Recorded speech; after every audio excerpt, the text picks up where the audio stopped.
Hey, it is Dawn-Nicole here, CEO of Queen City Women in Business, where we connect women-owned businesses to contract opportunities faster. And today, I'm going to talk about the RFP process. How do you respond to it, right? So before we get in, if you like content like this and you feel like this is something worth sharing, I want you to not only like, subscribe, but share this video with someone who you know is actively competing for RFPs, requests for proposals, or wants to start. Okay, so let's get into this. This is obviously the number one question we get at Queen City Women in Business because that's the whole model, is to help these small businesses scale by becoming supplier contractors. And most of the time that is through an RFP process, unless you have a relationship. And that's a whole nother video for another day. Okay, so first of all, for starters, what is the difference between an RFI, RFQ, RFP? Let's clarify that so we can move on. So an RFI is when a major organization or small organization wants to simply understand who's in the market, who are service providers, who can solve a problem, and they will do a request for information. So this is where they put out an APB to say, hey, who's out there, right? And you're simply going to state your company name, your information, your contact info, and a summary around what you do. That is an RFI. Then you have an RFQ. An RFQ is a request for a quotation. Hey, if I needed you to do certain things, how much does that cost? What is your fee schedule? So you'll hear that term, okay? So your fee schedule, your fees, that sort of thing, your price points, okay? Then thirdly, a request for a proposal, which we're going to talk about how to respond to today. Now, typically, with an RFP, a request for proposal, it is going to garner and gather all that information in the RFP. So an RFP is going to consider and grab your RFI, your information. It's going to grab the quotation information, and it's going to want to know, how would you approach this problem if you were granted to do the work? Okay, so that's what we're going to talk about, is how do you do it? How do you show up and how do you respond? Here's the first thing I want to tell you. The RFP, you all, a request for proposal, is not this big pie in the sky secret scary document, right? Instead, I want you to just bring it down and chill out for a second and see it as really, it's a conversation. It's an entity, an organization, a company who has a problem. They are seeking a solution, and they really don't either have the means to do it themselves or the expertise or time. And sometimes it's all three. So really it could come in all forms, right? There's not a perfect recipe, which is why if you search on RFP, you're not going to find like a one and done. You're going to find many variations. RFPs can be very minimal, or they can be extremely robust. And I have responded to very minimal and extremely robust RFPs. Okay. Now, so let's talk about the very first thing you want to do with the request for a proposal. And let's also talk about, how do you even get notified of this? Where do they come from? So let's talk about how do you get notified first. So typically the way that you would get notified of an RFP is that you're already in a company's database. You're already on their radar, and you're either in their registration portal as a vendor, as a small business vendor, and they looked you up by NAICS codes or commodity codes or some sort of trade segment, and they can pick up that you are in sort of the alignment area of the solution that they need. Okay, so that's how you get notified, is you have to be in the network to be in the know. Now, oftentimes you will also get notified of an RFP because it's who you know. So if you were previously sent an RFI through that organization, and let's say it was via email, you might get reached out to on the behalf of, and someone will say, hey, here's an RFP, here's an invitation to respond to an RFP. And I've received them all kinds of ways, honestly.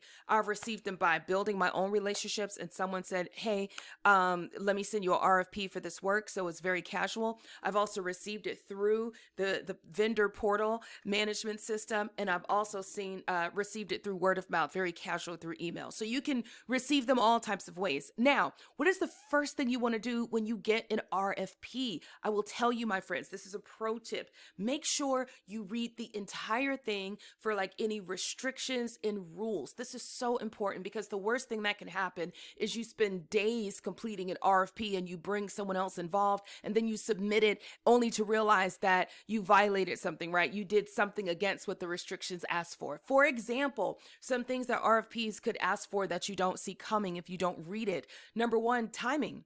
Make sure you have adequate amounts of time. Sometimes with RFPs, they tend to require other collaborators to add their input, like other people's capability statements, other people's past performance, other people's case studies, and it's simply not being fair to yourself. So make sure the first thing I'd look at is the time frame. Also look at things like, are there font requirements, right? Is it 12-point Times New Roman font? Also, does this RFP require that you have to physically drive somewhere and turn it in or mail it in? I've seen RFPs where you can't mail it, you can't email it. You have to get in your vehicle and go drive it to drop it off to a location, okay? I've seen RFPs where they want you to email it and physically mail it. So make sure you read all of the rules, regulations, and restrictions associated with this RFP. Very, very important. Okay, so now that you've done that, I've got a secret for you. Most RFPs will simply tell you how they want you to respond, what they're looking for. It's not this big secret like, oh my God, I gotta go take a thesis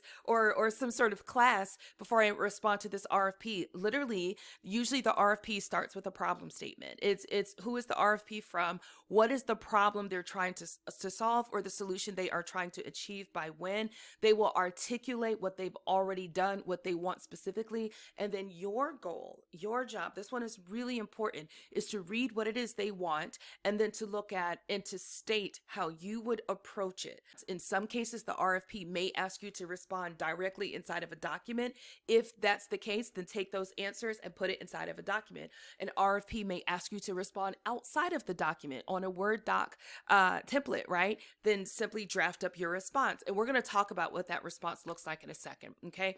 An RFP may also ask you to draft your responses in a contained template like an Excel sheet or some sort of platform user interface. So again, there's no perfect science to RFPs. They come in all sizes, forms, and criteria. Now, let's talk about the response criteria. So number one, I'm going to start with bio. I'm going to start with your process. I'm going to go into budget and differentiators. Okay. So bio, process, budget, differentiators. Okay. Bio.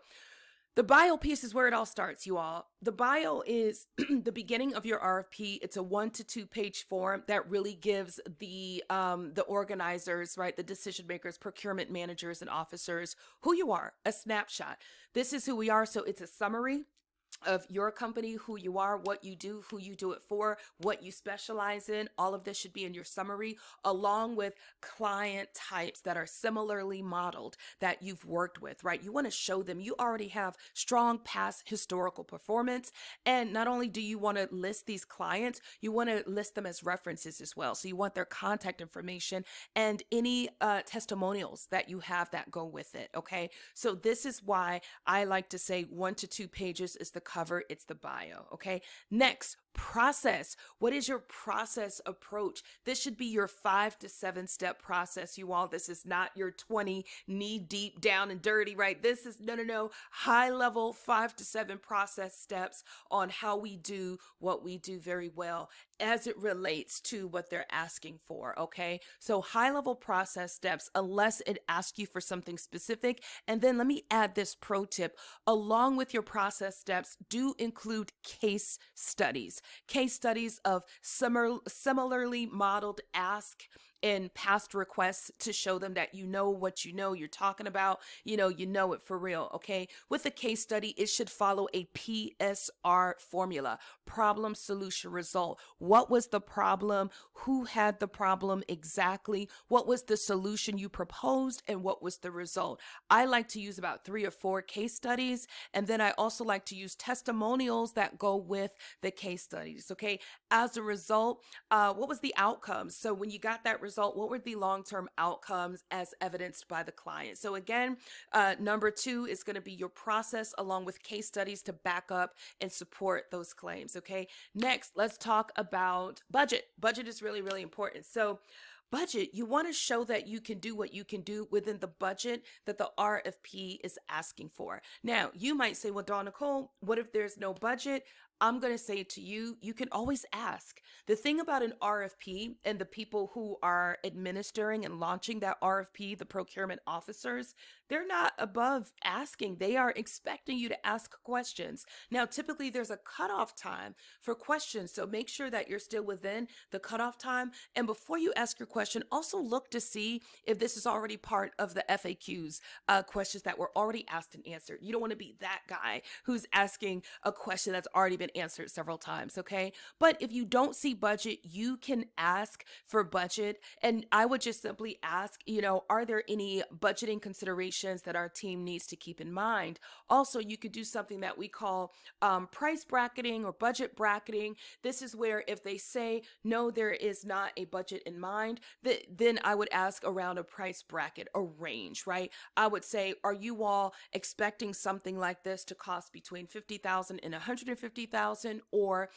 did you have something different in mind? So usually when I ask for budget, I will throw in a price bracket if I need to, if it's not super clear. So don't be afraid to ask for budget if you can. Now, if they do not give you budget, raise it to the degree that you need to do the work the right way. Sorry, that's a mouthful. But making sure that you are considering for your project management costs, your operational costs, your administrative costs, your marketing costs, right? Sometimes with the project management costs, I see that we do not, as small businesses, we do not build that in, and we should be building that in. Even if you as the business owner are doing the work, you are still acting in a project management capacity, and that needs to be included.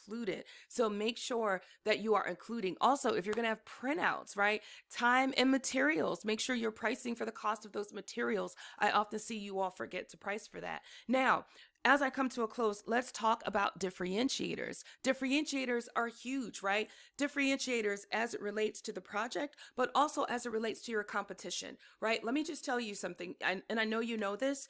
In business, you're always going to be competing with someone who is earlier than you or hungrier than you or smaller than you, and someone who is bigger than you, right? So you're always going to have the smaller guy and the bigger guy. And you've got to really create, I don't want to say create doubt in the mind of the procurement officer for those two, but you definitely have to create your differentiator. So if the person is smaller than me or less experienced, I'm going to say, listen, if it's only about the best price, right, or the lowest price, and quality isn't important to you, or making sure that you have the team to fulfill the work the way you need it when you need it, then by all means, go with the lowest price for sure. We're certainly not the lowest price, but we are in fact the best quality. We are in fact the higher pedigree of talent, and we are not going to disappoint. We go out of our way to give exceptional service, and what that looks like, and spell out what that looks like. Actually say in your words, when you work with us, what you get is, we differentiate ourselves in these ways. Okay. Then also for the bigger guys, we also know that there are competitors out there who could certainly do this job, but you're not going to, you won't know for a fact who's going to be oversighting that. The team is so big, you won't know who's going to be responsible day to day for that. We would not want to see a project this delicate changing hands, right? We want to put it in the hands of our expert team where we can acutely focus on giving you the highest and best value. So say things like that. I once heard someone say it's about creating doubt with your competition, but I don't necessarily want to create doubt because I don't think that's a good teamsmanship, but I do want to create differentiation between myself and that guy. And finally, when you are finished, read it one more time. Do trust me. Read it one final time and bring over a thought partner. Have a thought partner whose goal and job it is to review RFP submissions with you before you submit them, right? And here's a tip too. Don't do that at the beginning. Don't do it with the blank page. I recommend that you answer it to the highest and best of your ability if you are the person responding to it, and then have that person be a second pair of eyes to kind of pick it apart with you. It's much easier to edit something than it is to start from scratch. Just my advice. Okay, listen, I hope that this was helpful. I have to run. If you enjoyed this video, please like, subscribe, share it, tag a friend, and put your comments in the chat. Are you currently working on an RFP now? Have you worked on an RFP in the past? What have you learned? What are some of your pro tips as well? I can't wait to hear from you. Dawn-Nicole signing off. Take care, and I'll see you later. Stay on the grow. Bye.